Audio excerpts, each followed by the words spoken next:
Olá! Estamos iniciando mais um programa Movimento Empresarial, sempre na parceria com a Ana Paula Rodrigues Bon. Tudo bem, Ana Paula? Olá, Rogério. Olá a todos. Tudo bem, sim? E hoje nós estamos gravando essa abertura e o encerramento do programa aqui da subida da Serra Gaúcha, em Picada Café, um belo município que, se você não conhece, vale a pena conhecer.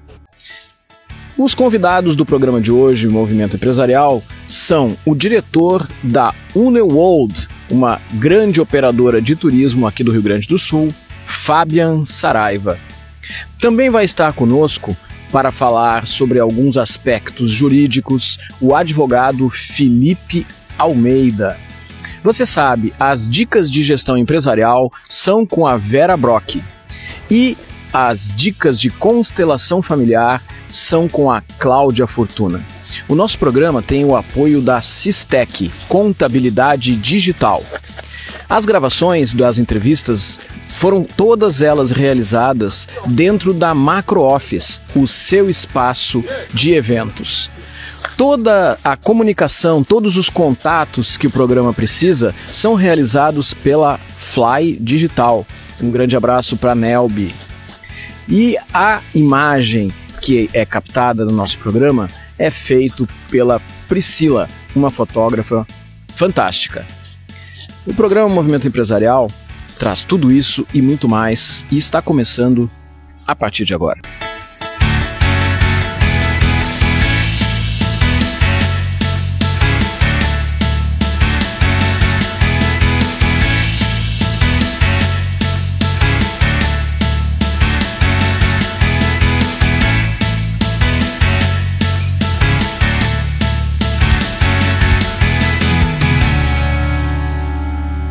Neste bloco do programa Movimento Empresarial, eu tenho a satisfação de receber um amigo de muitos anos, uma pessoa que é uma grande referência na sua área, que é o Fabian Saraiva, diretor da Uneworld, vice-presidente da Ugarte. Fabian, muito obrigado por estar aqui com a gente hoje. Obrigado, Rogério. Obrigado, é um prazer estar aqui com vocês e conversar com todo mundo da televisão e mostrar o nosso trabalho. Fabian Saraiva é uma pessoa que dedica a sua vida ao ambiente internacional. Ele vai contar um pouquinho da trajetória dele, mas eu posso dizer que eu, modestamente, conheço perto de 30 países. Isso é o início do começo, do princípio do que o Fabian Saraiva conhece. Fabian, então, começando pela tua trajetória. Gostaria que tu contasse um pouquinho da tua trajetória profissional e também começa respondendo para nós. Quantos países tu já conhece? Hoje eu conheço 75. Mas eu comecei no comércio exterior, eu comecei ali na década de 90 em comércio exterior e ali no início da primeira década desse século eu assumi, sou a segunda geração de uma empresa familiar que tem mais de 30 anos e hoje eu sou diretor da Uneworld Viagens e Turismo, que é uma operadora, né, que é o que a gente diz que é a fábrica do turismo. Não, a pessoa física compra na agência, mas a agência, por sua vez, compra de nós, que somos a operadora. E com isso a gente atende o mundo inteiro, como eu digo, o mundo comercial, né, fazendo tanto viagens de lazer, como viagens culturais e viagens, como a gente já viajou juntos, profissionais aí pelo mundo afora. Isso é uma coisa interessante porque às vezes a gente vê tudo funcionando bonito, as pessoas indo num grupo, seja para fazer um passeio de 10 dias, 20 dias na Europa, seja pegando um trem no meio da Sibéria, agora acho que talvez tem que dar uma pausa na Sibéria, né? E as pessoas não se dão conta de que por trás disso existe toda uma estrutura, toda uma logística, e essa é a estrutura justamente que operadoras como a Uneworld desenvolvem. Mas, Fabian, conta um pouquinho para nós o que a Uneworld desenvolve exatamente. Eu costumo dizer que a gente une pontas, né? Porque para uma viagem, como você disse, de sucesso, você tem que ver a passagem aérea, a hotelaria, os guias, os passeios, os restaurantes. Também tem que ter a curadoria de entender o que essa pessoa quer com a viagem dela, né? Porque todo mundo diz que quer realizar um sonho. Mas que sonho cada um quer realizar, né? Porque o cenário de uma cidade é igual para todos os sonhos. Mas o que muda é o tipo de hotel, os passeios, a época do ano, se você vai com guia, se você não vai ter guia, se você vai ter alguém que vai lhe assessorar para tirar fotos, por exemplo, que hoje está muito em moda isso, se você vai sair com alguém para lhe ensinar a fazer compras num lugar, ou né, tradutores para uma palestra, tudo isso somos nós, operadores, que montamos, entregamos para agências de viagens, que por sua vez comercializam isso ao passageiro direto, para que ele em si realize seu sonho lá fora ou aqui dentro do Brasil, né? O ambiente de turismo foi um daqueles que sofreu as consequências mais duras no período da pandemia.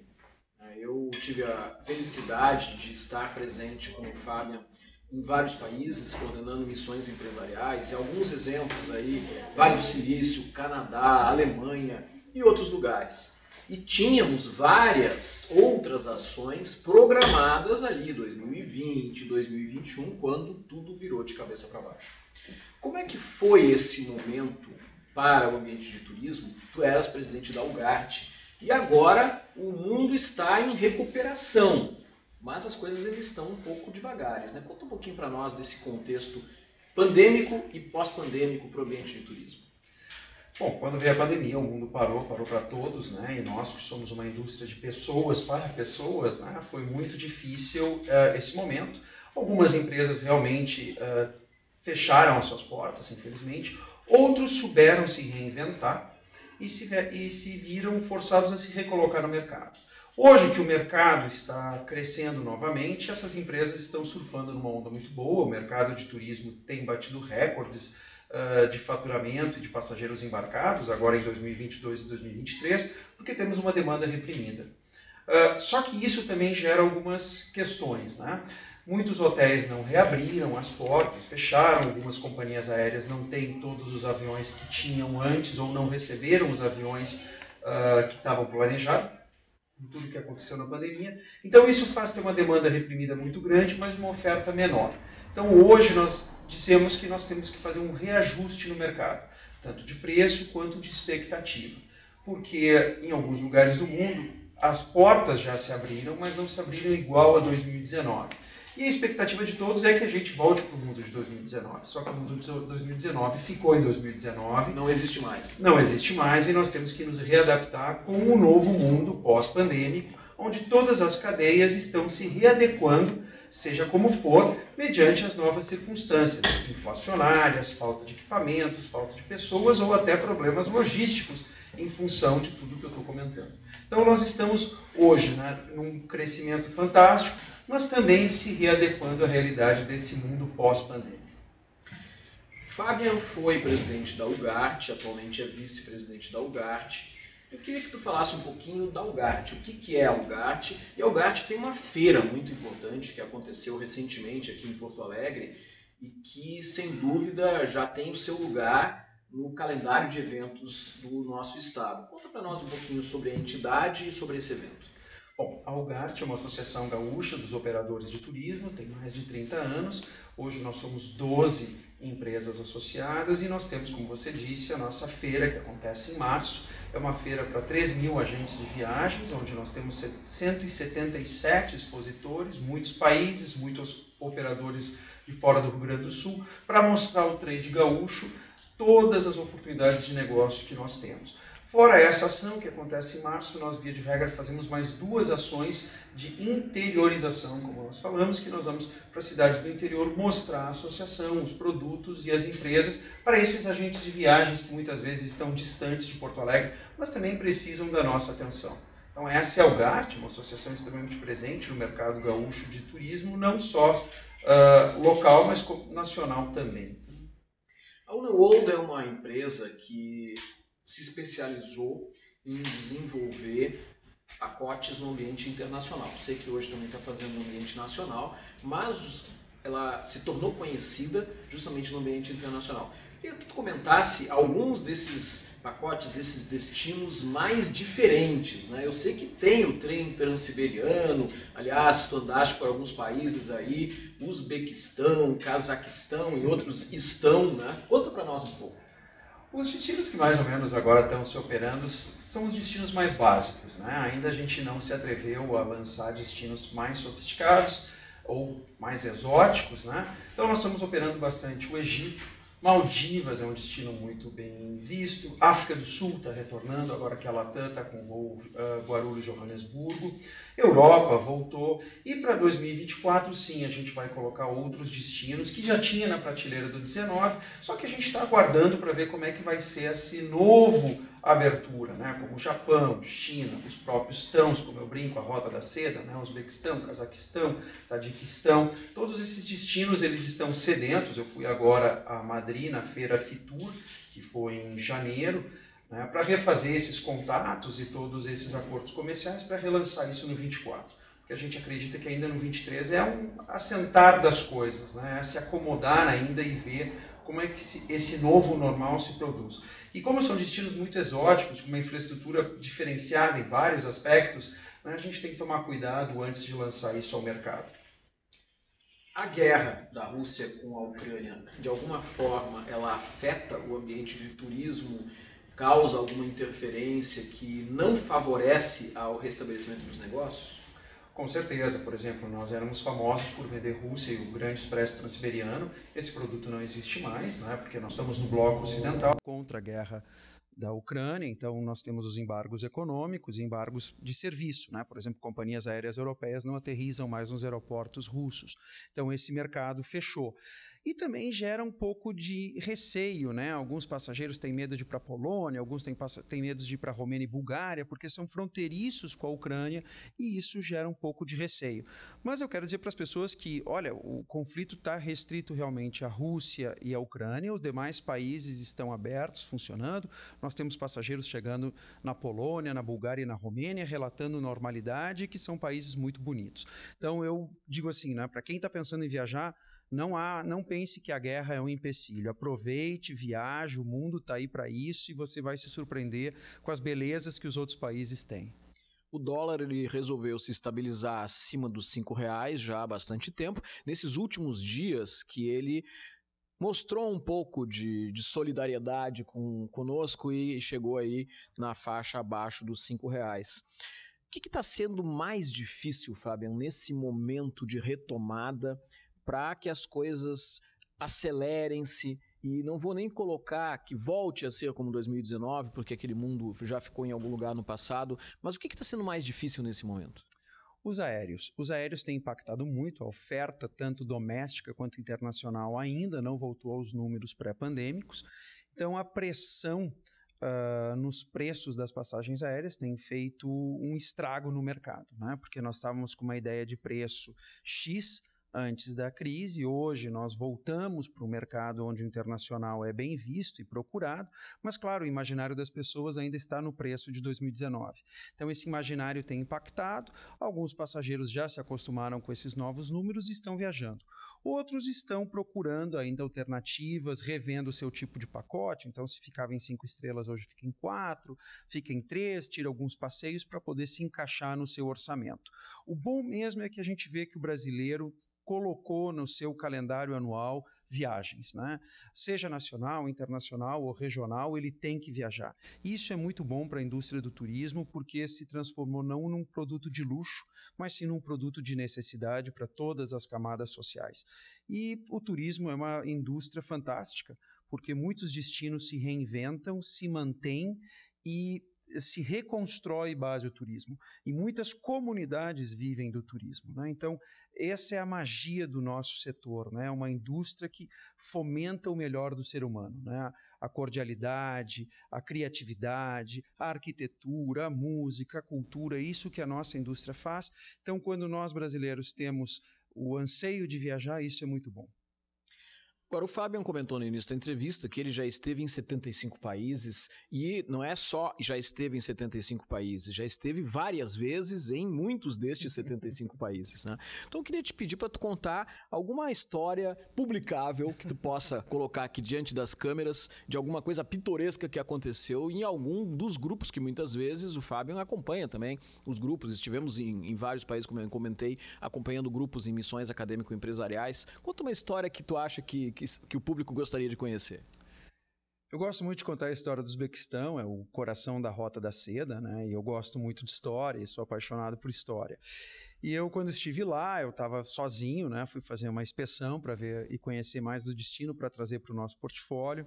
E eu me lembro que numa determinada cidade, acho que foi Samarcanda, eu olhei para o guia que falava inglês comigo e eu disse, olha, eu quero agora calçar os seus sapatos e me sentir como você. E ele me disse, bom, então nós vamos num bazar e você vai ter que fazer tudo o que eu faço. E aí eu fui mascar tabaco, que eu nem imaginava como se mascava, fui comer tudo que se comia, tudo mais, e eu só pensava, bom, eu tenho lá minha farmacinha, para qualquer coisa que eu passar, eu tenho minha farmácia. E num determinado momento, uma pessoa olha para mim, né, quando eu estou dando um maço de dinheiro, porque naquela época o Uzbequistão era um país com uma moeda muito desvalorizada, então você pagava com milhões, o que nós fazíamos na década de 80. E aí eu estava lá pagando o meu pedaço de comida, meu pão e tudo mais, e a pessoa olhou para o guia e disse assim, de onde ele vem? Ele é brasileiro. E aí ela olhou, o que um brasileiro faz aqui?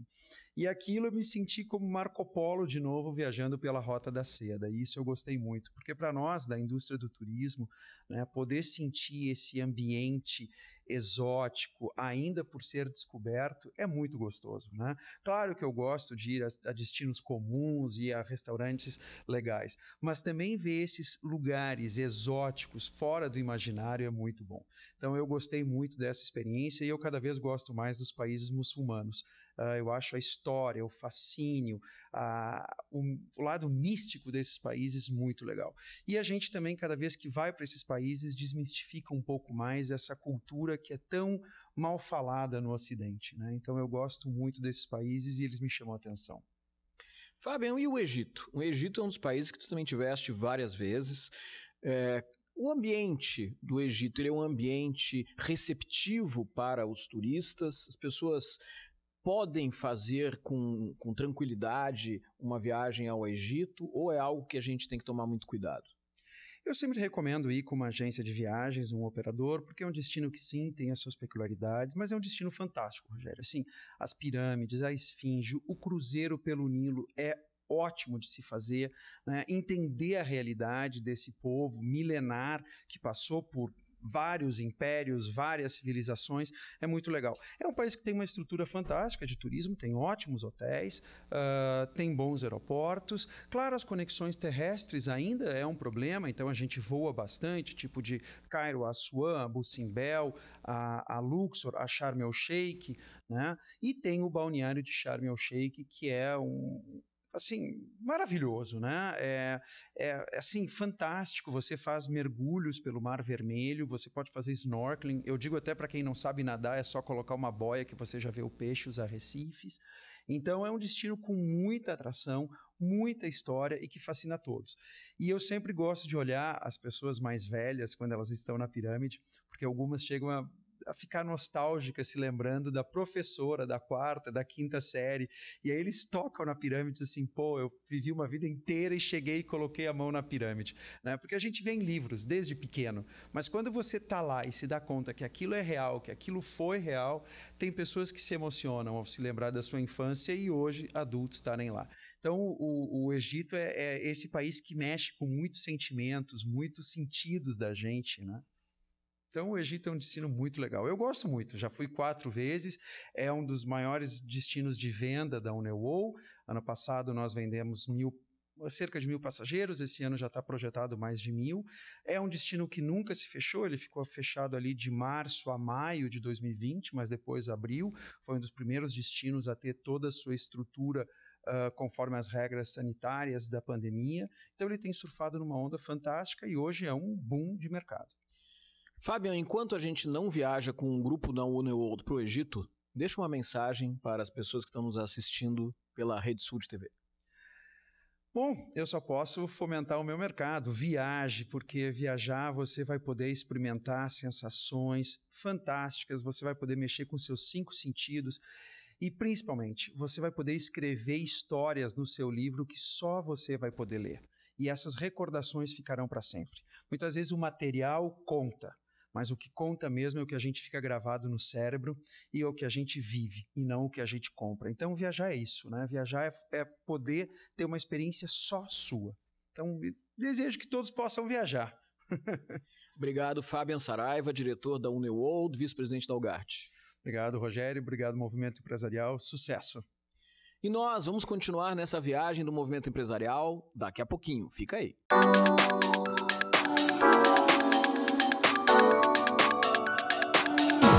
Olá, senhores gestores, gestoras, empresários e empresárias, brilhantes líderes e gestores. Hoje, nas Dicas de Gestão, trago um importante assunto para vocês. Vamos destacar os seus colaboradores como meio do sucesso organizacional. Mas, afinal, como encontrar o sucesso? Lidar com pessoas é um tema complexo. Pensar as organizações e suas gestões vão além da gestão organizacional, vão para a gestão dos times. As lideranças inspiram os seus times a construírem e a transformarem. Hoje nós vamos falar de 5 sentimentos que os nossos times apresentam. O time motivado, o time conectado, potencializado, o time com propósito, um time transformador. Quando o time está motivado, o empresário sabe o quanto poderá lucrar com os resultados que esse time vão apresentar, com entusiasmo, com dedicação. Contudo, quando percebe que o time está sem ânimo, cansado e não consegue sorrir, sabe que terá que mudar a estratégia. Contudo, quando o time está conectado, está trazendo os resultados, conecta-se com todos os colegas, interage por todas as áreas da organização, é hora de identificar o motivo desta conexão. Um encontro para um almoço, para o cafezinho, vai aproximar ainda mais esse time que está prometendo resultados.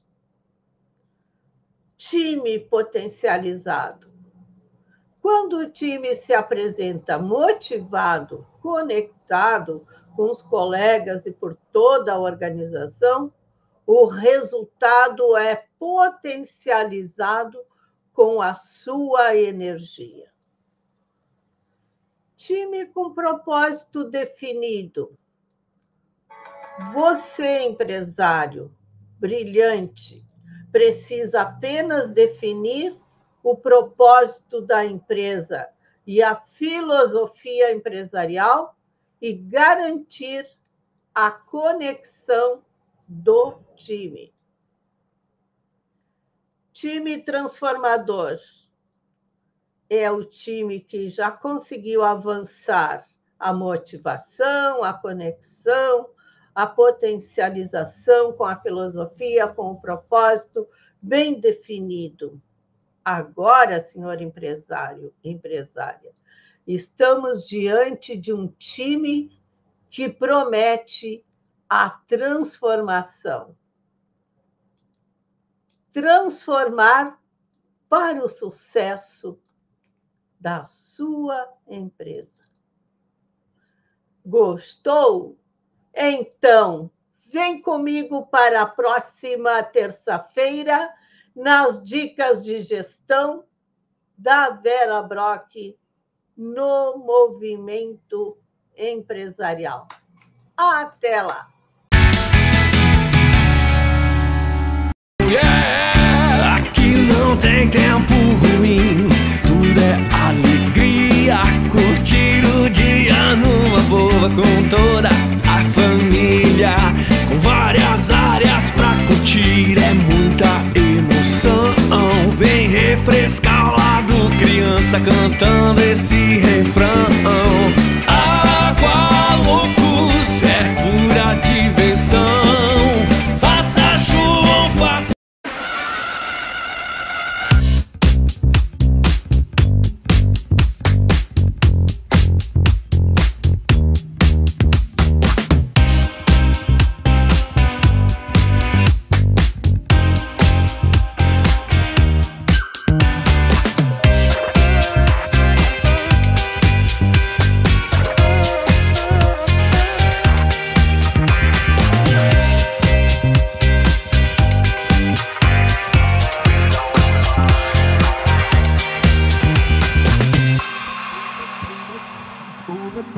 body, move it, baby. Move your body.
E no programa Movimento Empresarial, eu estou recebendo hoje aqui um amigo de muitos anos, eu nem vou dizer de quanto tempo, mas eu posso dizer que já passa de algumas dezenas, várias de anos. Eu estou falando do Dr. Felipe Cunha de Almeida, que é advogado, vai contar um pouco da história dele e alguns temas que eu tenho certeza que você vai achar muito interessantes, muito diferentes e que a gente, leigo, não sabe que o direito também trata disso. Felipe, seja muito bem-vindo aqui ao programa Movimento Empresarial. Muito obrigado, Rogério. Queria cumprimentar o teu pessoal aqui, né, e o pessoal que está nos assistindo em casa.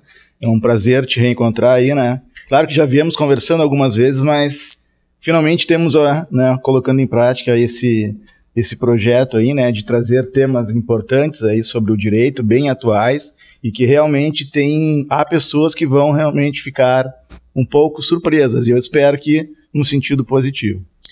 Então, eu vou dar um spoiler aqui, só para você que está assistindo ficar pensando, mas o que é isso? Como assim? Vou fazer um spoiler de um dos temas que a gente vai falar daqui a pouquinho aqui. Os animais de estimação e a proteção no direito de família.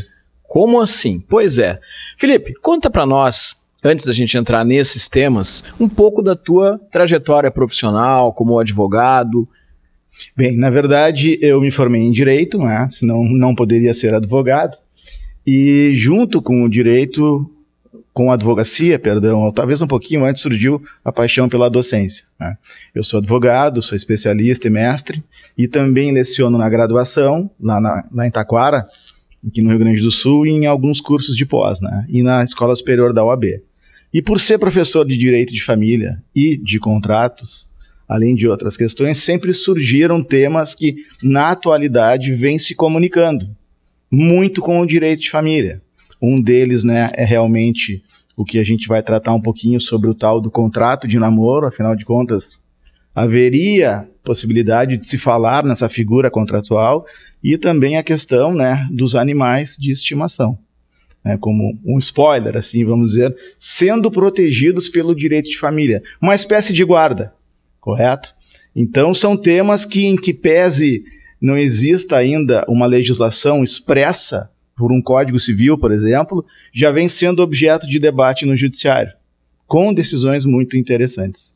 Então vamos começar por essa questão, porque quando a gente fala de um pet, de um animal de estimação, eu tenho certeza que a maior parte das pessoas não deve ter se dado conta que na hora de uma separação, na hora de um distrato matrimonial, seja ele formal ou informal, tá aí o cachorro, e o gato, e o papagaio, e o passarinho. Fica com quem? Como é que funciona isso, né? E aí, justamente, que entra esse tema, né, Felipe? É isso, exatamente, Rogério.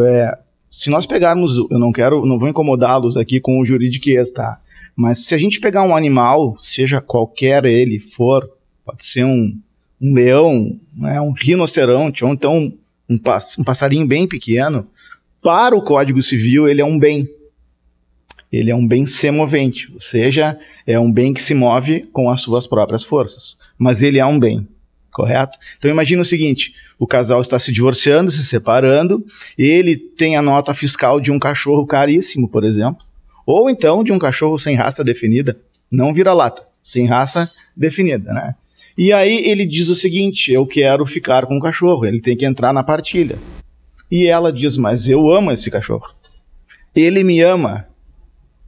Como assim entrar na partilha? Aí vem essa discussão, né? E o judiciário vem, através de várias decisões, concedendo guarda, visitas, por analogia o que acontece na guarda de uma criança ou de um adolescente, correto? Vem trazendo um significado valorativo diferente, né? Ele continua sendo um bem lá protegido e previsto pelo Código Civil, mas ele está tendo um viés como se ele tivesse alguns interesses. Ele é animal, entendeu, Rogério? Para o pessoal que está em casa. Então ficam essas discussões. Às vezes a propriedade não é de do integrante do casal que está se divorciando ou se separando, mas o judiciário tem se ocupado disso e tratado esta questão de forma, entendeu, diferente. Tem casos de papagaios que o IBAMA, por ser um animal silvestre, né, retirou, e o Superior Tribunal de Justiça determinou que voltasse para a família, porque o papagaio ia se sentir mal, imagina. Ele poderia morrer, ficar doente. Voltou para a família porque o papagaio ia se sentir mal e correr risco de não permanecer vivo. Exato. Tem um outro caso nos Estados Unidos, que até tem as imagens no Instagram. Tem uma moça num júri, porque lá o direito civil também tem júri, não é só o penal aqui, né, como aqui, em que ela está segurando um cachorro e o ex-marido, não lembro se é ex-marido, companheiro, né, namorado, enfim, está sustentando perante a juíza que o cachorro tem um amor por ele também, e ele merece ficar com o cachorro. Aí o que a juíza faz? Ela determina que essa moça que estava com o cachorro e que ela queria ficar, largasse o cachorro no chão. E ela não queria, evidentemente. Por quê? Porque a juíza já estava, né, prevendo o que iria acontecer. Quando ela larga o cachorro, finalmente, por ordem da juíza, ele corre direto para o colo do marido. O que a juíza faz? Está resolvida a questão. Claro, aqui ainda não temos o cachorro numa audiência, eu nunca vi, pelo menos, né? Também nunca vi uma prisão civil por não pagar rações de cachorro. Né? Não estou dizendo que não vai acontecer, mas acho que não. Mas isso já está, Rogério e amigos e amigas, sendo objeto, sim, da jurisprudência. Jurisprudência são aqueles casos, né, reiterados, assim, em que o judiciário vem tomando decisões num sentido A ou B. Então já é juridicamente possível essa questão, certo? De um animal de estimação continuar ainda sendo um bem para a lei civil, mas haver uma outra interpretação para além de um simples móvel de um carro que entraria na partilha. Agora, Felipe, acho que é interessante trazer para os nossos telespectadores que o Felipe Cunha de Almeida, advogado, além de professor universitário, além de advogado, ele também é autor de vários livros, né? E aqui está um deles, que é um outro tema que a gente escolheu trazer pelo diferente que é: contrato de namoro, autonomia privada e incidência da união estável.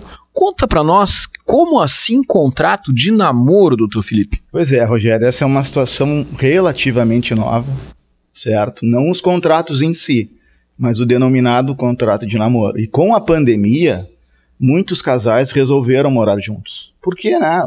Isolamento, distanciamento, aquela situação. E aí alguns, um pouco antes da pandemia, outros durante, outros depois, entenderam por bem fazer uma declaração, às vezes através, né, de um instrumento particular, ou então de uma escritura pública, declarando-se como se namorados fossem.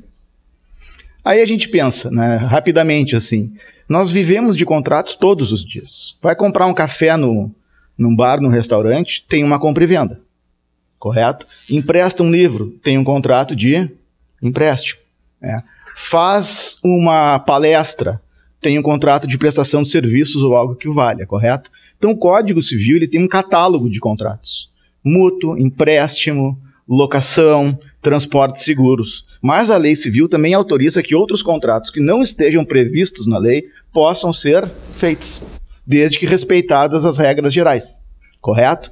Nós temos num contrato, então, geralmente um cunho econômico, uma prestação, né? Eu vendo a casa e recebo dinheiro.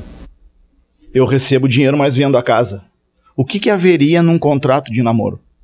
O que haveria num contrato de namoro, Felipe? Conta pra nós. Exatamente, essa é a pergunta que deve ser respondida, né? Que cláusulas conteriam? Poderia ser descumprindo o contrato de namoro?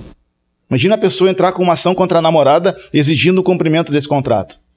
Quer dizer, algumas situações que o direito de família vem trazendo para os contratos e vice-versa.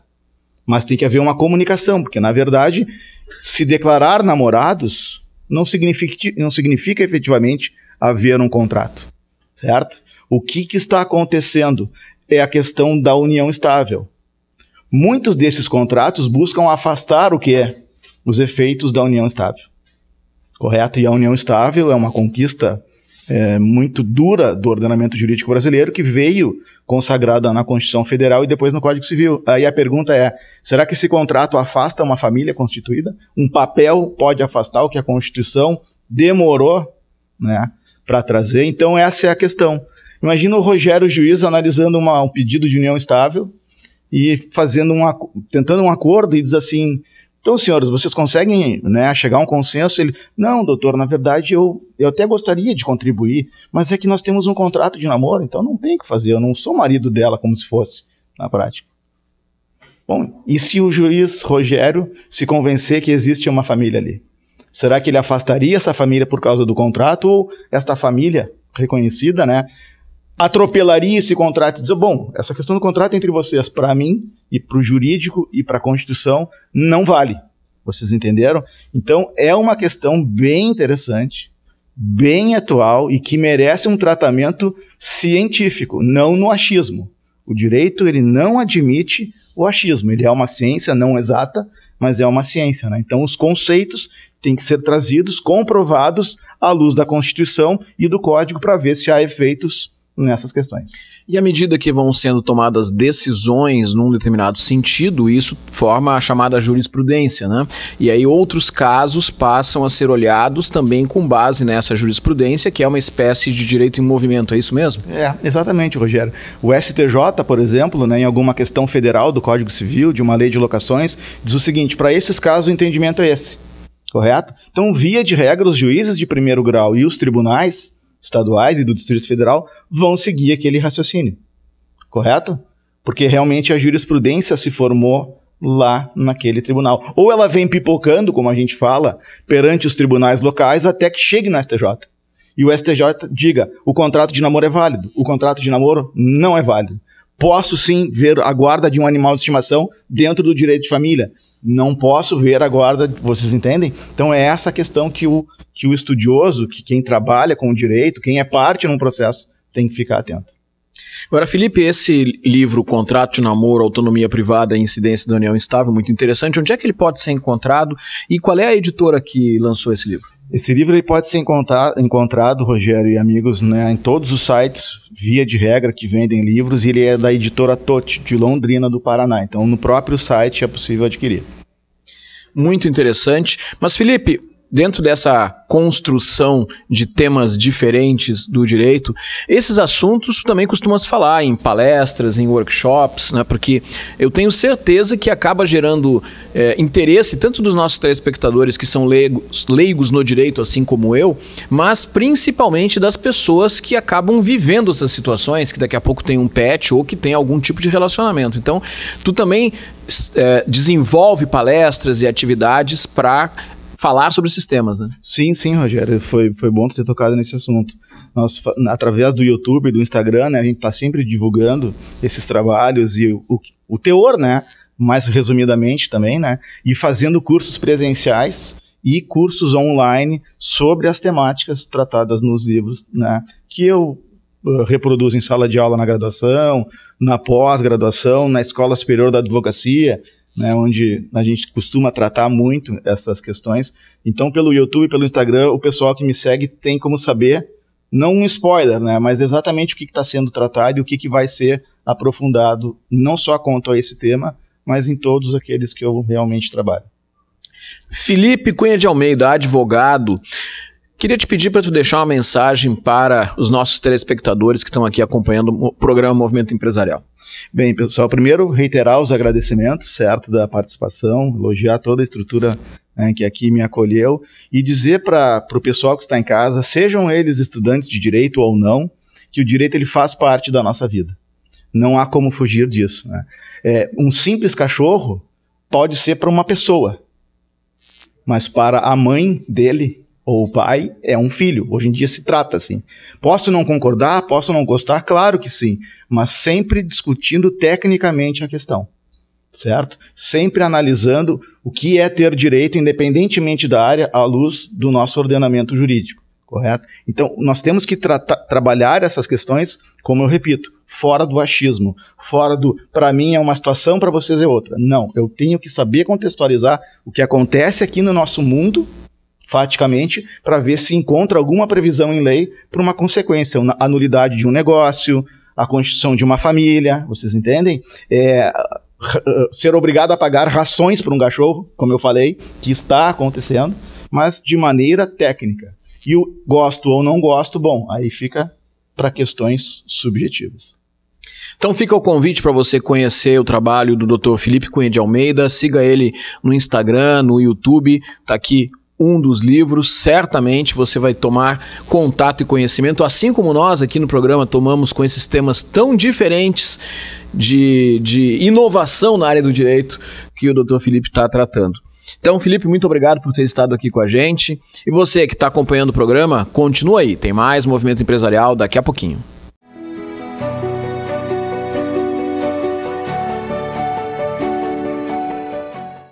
Olá, eu sou Cláudia Fortuna e venho falar um pouco sobre constelação familiar. No episódio passado, eu falei um pouco sobre relacionamento que todo ser humano tinha. Todo ser humano tinha em comum um com o outro. Ok. Agora eu vou aprofundar um pouquinho mais o tema sobre relacionamento. Todo relacionamento, principalmente os relacionamentos românticos, eles precisam de duas palavras: ajuste e superação. Para que um relacionamento progrida, para que ele vá para frente, para que ele vá para o mais, para que ele prospere, é necessário ajustes. Cada um veio de um sistema, cada um veio de uma família, cada um veio com uma bagagem, cada um veio com as suas dores, os seus passados. Ok. Quando chegam nesse relacionamento, eles chegam iguais, eles chegam do mesmo tamanho. Não tem maior, não tem menor. Não tem quem veio antes, quem veio depois. Porque no relacionamento do casal, eles chegam juntos. Muito bem. Se eles chegam juntos e são igualitários, não tem hierarquia. Não vale dizer, mas eu sou maior do que tu. Não, prover a casa, trazer sustento, é um outro nível de ajuste. Mas na relação, ambas as pessoas são iguais. Iguais. Não tem maior, não tem menor, não tem hierarquia. Então, um relacionamento que não tem questões hierárquicas é o relacionamento de casal. Por quê? Porque as pessoas chegam ao mesmo tempo. As outras relações, por exemplo, todas sofrem através da hierarquia. E eu digo sofrem não no sentido, que ruim, que sofrimento, não, mas elas estão dependentes dessa hierarquia. Um filho sempre tem antes dele quem? Um pai e uma mãe. E sempre tem antes dele pai e mãe, pai e mãe, pai e mãe, pai e mãe, e sabe-se lá quantas gerações para trás até achar lá o nosso início. Muito bem. Isso me lembra até uma piadinha muito interessante.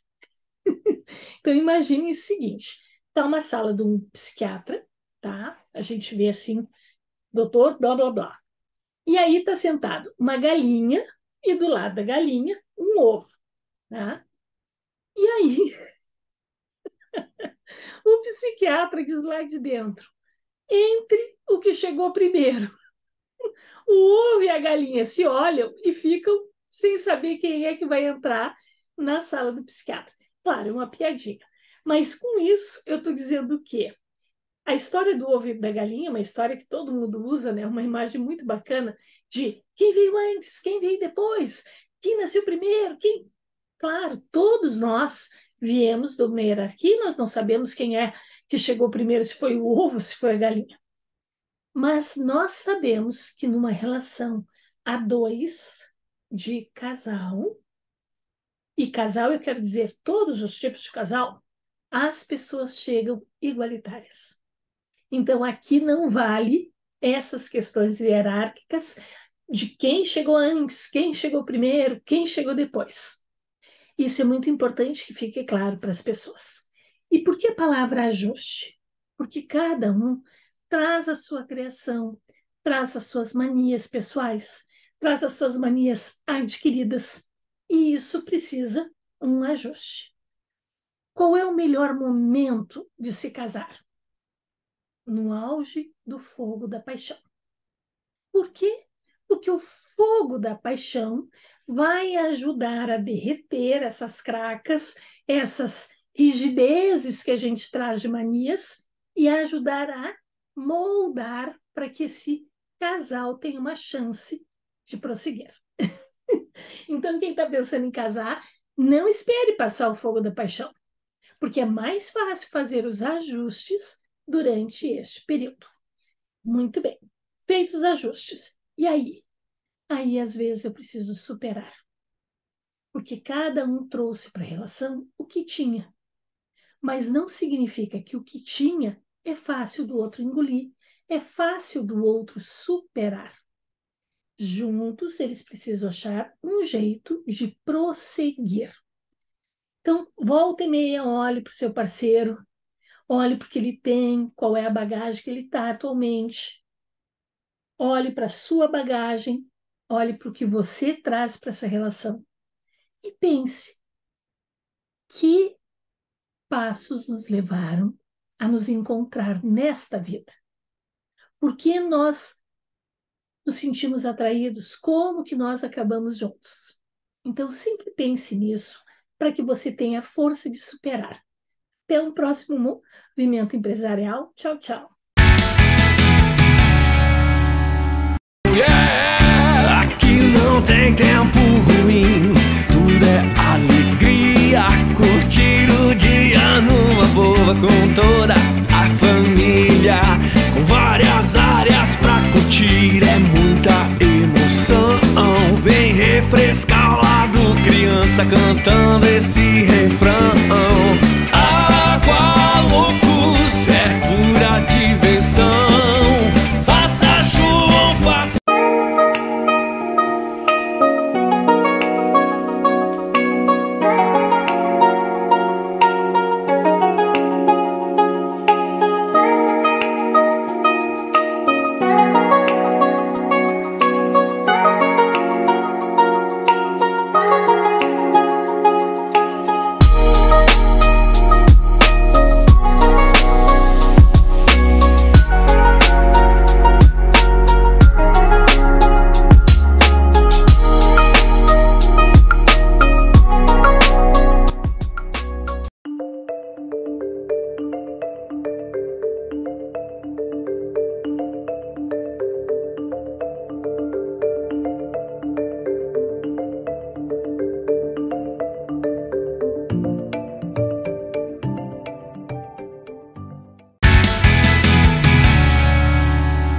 Olha que interessante foram essas duas entrevistas, apesar de assuntos muito distintos, mas nada melhor do que fazer aquela viagem, podendo ser tanto empresarial quanto também de turismo, né? Há tantos lugares nesse mundo que nós podemos e precisamos conhecer, mesmo porque quando nós fazemos as viagens, nós também nos desenvolvemos muito como pessoas, pois aprendemos sobre cultura, sobre o outro, sobre o pensamento, sobre os problemas dos lugares e também como eles lidam com cada situação, né, Rogério?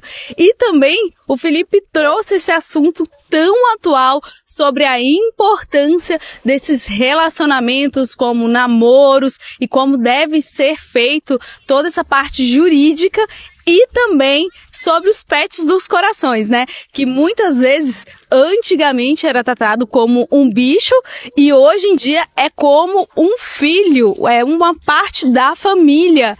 E sim, temos que trabalhar em cima de regulamentações para justamente alinhar todo esse processo de aproximação desses seres tão queridos para quem tem os pets e familiares, né, com pets, para que tudo fique ajustado da melhor forma possível, né, Rogério?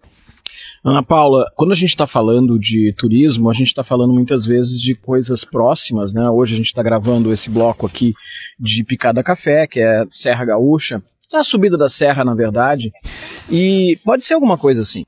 Mas o que o Fabian nos trouxe justamente é algo diferente. O Fabian, ele é diretor da Uneworld, que é uma das maiores operadoras de turismo do sul do Brasil. E quando a gente está falando de turismo, nós estamos falando de turismo empresarial, nós estamos falando de grupos turísticos. E uma das coisas que a Uneworld desenvolve, e o Fabian é especialista nisso, são exatamente grupos de missões empresariais, grupos para visitar alguns países com específicas ações, não apenas a questão de turismo para conhecer o lugar, que é, vamos dizer assim, o turismo de lazer. Então, acho que muitas vezes quando a gente está falando de turismo, a gente não se dá conta que faz parte de uma grande cadeia produtiva. Por isso que a gente falou com o Fabian, porque lá no auge da pandemia, quando a gente está falando 2020, 2021, a gente estava comentando justamente que a questão do turismo foi talvez um dos maiores problemas que aconteceu. Turismo e eventos. E quando a gente fala de turismo de eventos, aí a gente está colocando as duas coisas juntas, é mais complicado ainda. Então o turismo foi uma das primeiras áreas que fechou junto com os eventos e está sendo uma das últimas que está retornando aos poucos. Então quando a gente conversa com o Fabian, ele está justamente nos trazendo que alguns destinos que quase não fecharam, como por exemplo o Egito, continuam sendo muito atrativos, mas muitas coisas ainda não estão normais. Uma das coisas que a gente percebe que ainda não retornaram e não se sabe como é que vai ser é a questão do valor das passagens aéreas. Tanto para o brasileiro, mas não apenas para o brasileiro, né? Porque quando a gente fala de Brasil, a gente está falando de uma enorme desvalorização da nossa moeda, aí, que saiu lá dos R$3 e alguma coisa para quase 6 durante o período da pandemia, agora está na faixa dos 5.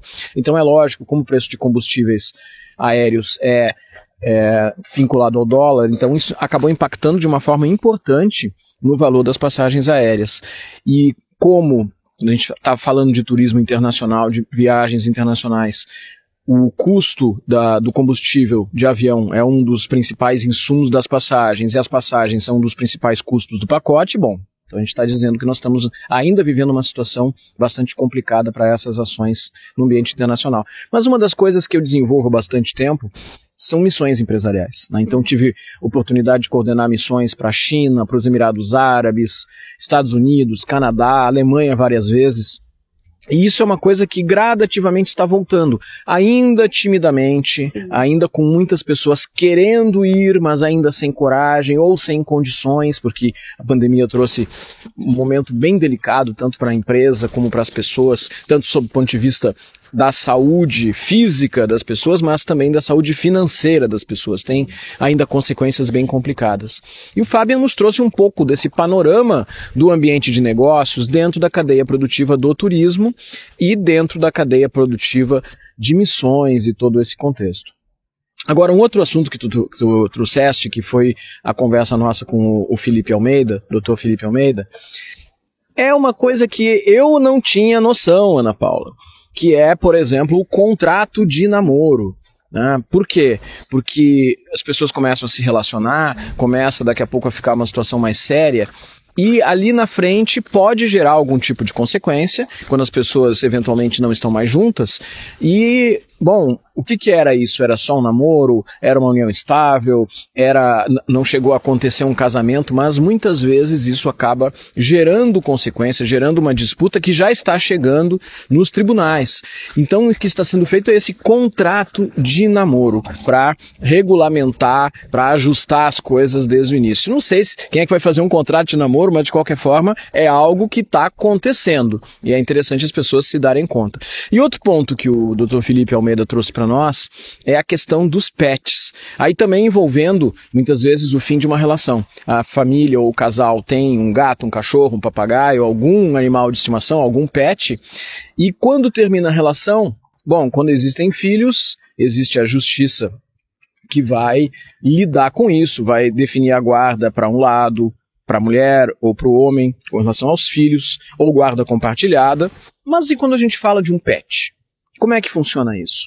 Então esse tema tão diferente, tão interessante que o Dr. Felipe trouxe para nós, justamente mostrando que hoje existem inclusive determinações judiciais que obrigam uma das partes ou as duas partes a se responsabilizarem por ração para os cachorros, que eram da família, enquanto o casal estava junto. Pode parecer uma coisa, mas que coisa estranha. Pois é, mas é a realidade hoje, né? 2023, com todas as suas complexidades, com tudo aquilo que mudou, é o que nós estamos vivendo, são as novas preocupações que aparecem na sociedade.